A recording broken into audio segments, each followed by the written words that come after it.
ಹೆಡ್ಲೈನ್ಸ್ನ ಪ್ರಾಯೋಜಕರು NBC bearings ದೀರ್ಘಾವಧಿ ಸ್ಪರ್ಧೆಗಾಗಿ ಸುದೀರ್ಘವಾಗಿ.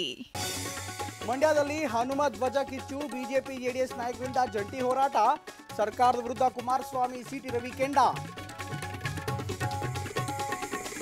ಮಂಡ್ಯದಲ್ಲಿ ಆಂಜನೇಯನ ಬಾಲಕ್ಕೆ ಬೆಂಕಿ ಇಟ್ಟಿದ್ದಾರೆ, ಏನು ಸುಡುತ್ತೋ ಸರ್ಕಾರ ಏನೇನಾಗತ್ತೋ ಗೊತ್ತಿಲ್ಲ.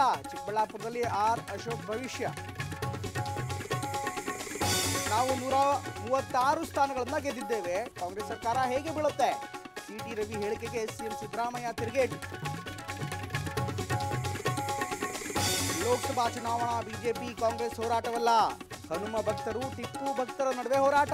ಕುಮಟಾದಲ್ಲಿ ಕೋಟಾ ಶ್ರೀನಿವಾಸ್ ಪೂಜಾರಿ ಹೇಳಿಕೆ. ಆಂಬರ್ ವ್ಯಾಲಿ ಸುತ್ತಮುತ್ತ 9 ಗ್ರಾಮಗಳಲ್ಲಿ ನಿಷೇಧಾಜ್ಞೆ, ವಸತಿ ಶಾಲೆಯಲ್ಲಿ ಬೀಡುಬಿಟ್ಟಿರುವ 30 ಕಾಡಾನೆಗಳು. ಕುಂಕಿ ಆನೆ ಬಳಸಿ ಕಾರ್ಯಾಚರಣೆಗೆ ಸಿದ್ಧತೆ.